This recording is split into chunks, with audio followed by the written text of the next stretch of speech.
वो आप पर गुंडा लगा। देखिए सुनिए, ये एक अलग बात है, ये विशाल, ये अलग है। योगी जी का हम समर्थन करते हैं। राजनीति में केवल एक व्यक्ति है जिसका हम समर्थन करते हैं। नहीं, योगी जी को जब पता चला तो फिर अफसरों के साथ कार्रवाई हुई ना। जब योगी जी को पता चला कि हमका गुंडा एक्ट लग रहा है तो अफसरों को डांट पड़ी और वो सारी कार्रवाई वापस हुई।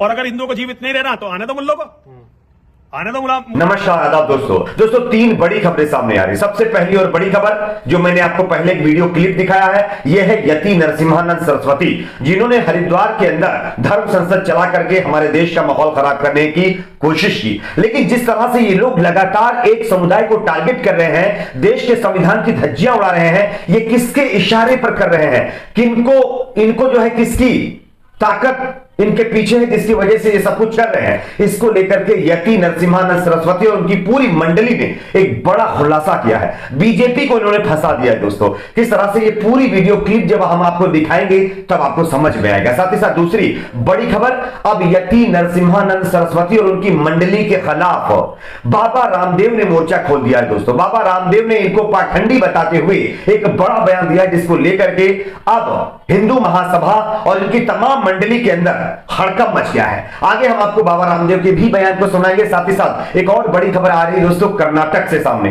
कर्नाटक में बताया जा रहा है कि एक जगह है, वहां पर मुस्लिम बच्चियों को हिजाब में कॉलेज के अंदर एंट्री नहीं दी जा रही है, जिसके चलते वो बच्चियां 4 दिन से ज्यादा का वक्त होकर धरना दे रही हैं और अपने दर्द को बयां कर रही हैं। उनका भी वीडियो आगे हम आपको दिखाएंगे और उनके दर्द को भी दिखाएंगे कि आज हमारे देश में किस तरह से नफरत बढ़ चुकी है कि कॉलेज से लेकर के तमाम जो है संस्थाओं के अंदर इस तरह से लोग डिस्क्रिमिनेशन कर रहे हैं। आगे हम आपको इसकी भी पूरी तस्वीर दिखाएंगे। उससे पहले एक छोटी सी रिक्वेस्ट आपसे करेंगे दोस्तों, इस वीडियो को ज्यादा से ज्यादा शेयर करिए ताकि ये खबरें दूसरे लोगों तक भी पहुंचे और उनको भी पता चले कि देश दुनिया में क्या हो रहा है। और चैनल को सब्सक्राइब करके साइड में बेल आइकन होगा, उसको प्रेस करके ऑल बेल नोटिफिकेशन आप जरूर ऑन कर लीजिए। आप लोगों ने देखा कि हरिद्वार में धर्म संसद चला करके किस तरह से एक समुदाय यानी मुस्लिम समुदाय के साथ साथ कई समुदायों को टारगेट करने की कोशिश की गई, उनके खिलाफ जहर उगला गया। लेकिन 10 दिनों से ज्यादा का वक्त हो चुका है, अभी तक उत्तराखंड की पुलिस ने एक भी साधु को गिरफ्तार नहीं किया है जिन्होंने समाज में नफरत फैलाई।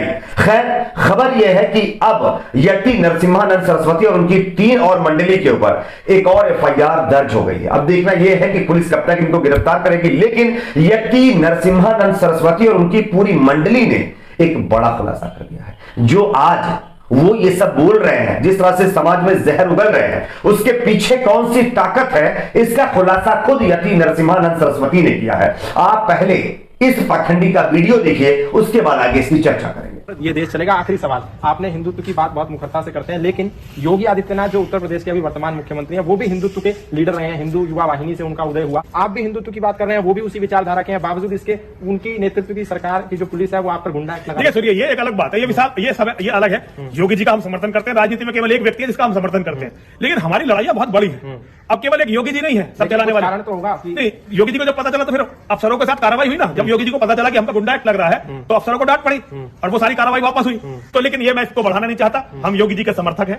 योगी जी ने जिस तरह से मुस्लिम माफियाओं को धूल दूसरित किया है, हम योगी जी के साथ हैं। हमारे साथ जो भी कुछ हो रहा है हम देखने में सक्षम है। तो आपके उत्तर प्रदेश में लग रहा है योगी जी दोबारा आने चाहिए। अगर हिंदुओं को जीवित रहना तो योगी जी को लाना पड़ेगा, और अगर हिंदुओं को जीवित नहीं रहना तो आने दो मुल्लों को, आने दो मुलायम सिंह के चेलों को, सबको।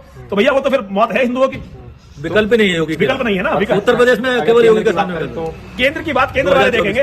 हमारा उसमें कोई इंटरेस्ट नहीं है। हमारा योगी जी में इंटरेस्ट है।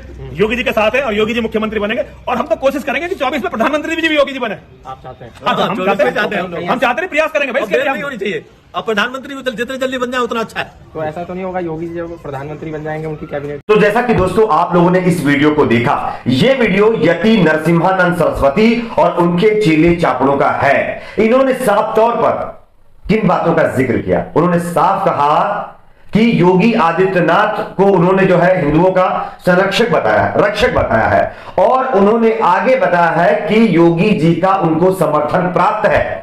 राजनीति में केवल एक ही व्यक्ति है जिसका हम समर्थन करते हैं और उसका नाम है योगी। जब योगी जी को पता चला कि हम पर गुंडा एक्ट लग रहा है तो अफसरों को योगी जी ने डांटा, अफसरों को डांट पड़ी और सारी कार्रवाई वापस ले ली गई। ये खुद यति नरसिम्हानंद सरस्वती ने अपनी जुबान से सब कुछ कहा है, कबूल किया है, एक्सेप्ट किया है। क्या अभी भी आप लोगों को लगता है कि बीजेपी का सपोर्ट इनको नहीं है?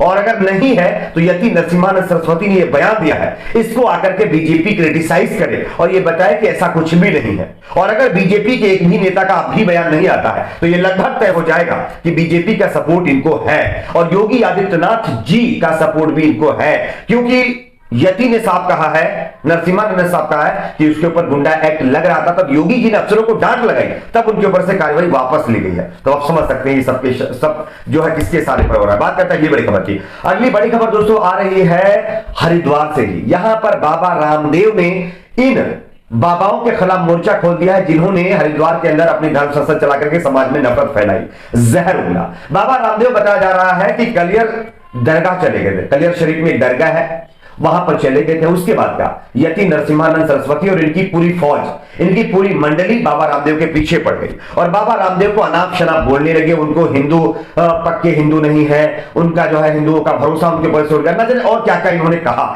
लेकिन उन पूरे मामले पर बाबा रामदेव ने ओवरटेक किया है। बाबा रामदेव का जो है कहीं ना कहीं काउंटर जवाब आया है, जो कि यति नरसिम्हानंद सरस्वती और उनके जितने चेले चापड़ उनके मुंह पर जोरदार तमाचे जैसा है। मैं आपको बताता हूं कि दरअसल बाबा रामदेव ने कहा क्या है। बाबा रामदेव ने कहा है कि मैं जन्म से ही पाखंड और अंधविश्वास का घोर विरोधी रहा हूं और उन्होंने कहा है कि जिस तरह से कुछ पाखंडी लगातार मेरे ऊपर टिप्पणी कर रहे हैं, मैं उनको बता देना चाहता हूं मैं उनके पाखंड से बिल्कुल अलग हूं। मेरा ऐसा मानना है कि आज हमारे देश में जितने भी धर्म हैं सबको सम्मान मिलना चाहिए और कलियर शरीफ की दरगाह पर अगर वो चले गए तो क्या गलत किया? क्या मोदी जी नहीं जाते हैं? क्या अमित शाह जी नहीं जाते हैं? क्या योगी जी नहीं जाते हैं? सब जाते हैं, तो उनको जाने में क्या प्रॉब्लम है? खैर वो पहले की बातें हैं। अब कुछ हिंदू संगठन लगातार देश में माहौल खराब करने की कोशिश कर रहे हैं। बात करते हैं अगली बड़ी खबर की। अगली बड़ी खबर दोस्तों आ रही है बेंगलुरु कर्नाटक से आ रही है। यहां पर बताया जा रहा है कि मुस्लिम बच्चियों को हिजाब की वजह से जो है कॉलेज में एंट्री नहीं दी जा रही है। मैं आपको एक खबर दिखा रहा हूं, आप इस खबर को जरा गौर से देखिए दोस्तों। ये खबर जो है कर्नाटक के उडुपी की बताई जा रही है। गवर्नमेंट गर्ल्स कॉलेज में इन मुस्लिम लड़कियों ने जो बातें कही हैं उसके प्रशासन को लेकर के वो आपको सुननी चाहिए। पहले लड़कियों के बयान को सुनिए, उसके बाद इसकी चर्चा करें। I am Almas from government PU college girls Udupi. मैं वहाँ पर सेकेंड पीयू में पढ़ रही हूँ और साइंस में टीचिंग का कोर्स लिया है मैंने। हम लोग के कॉलेज में बहुत सारे डिस्क्रिमिनेशन और बहुत सारे इश्यूज चल रहे हैं पास कई दिनों से और हम लोग उसमें बहुत स्ट्रगल कर रहे हैं। हमारी पढ़ाई को भी बहुत इफेक्ट हो रहा है। हम लोग अभी हिजाब के लिए हम लोगों का बहुत स्ट्रगल चल रहा है, जो कि वो कह रहे हैं कि हिजाब अलाउड नहीं है, बल्कि हमारे कॉन्स्टिट्यूशन का एक हिस्सा है, मतलब एक राइट है हिजाब पहनना। ये कुछ रिलीजियस एक्ट का ये कुछ नहीं है, जस्ट इट्स आवर कल्चर।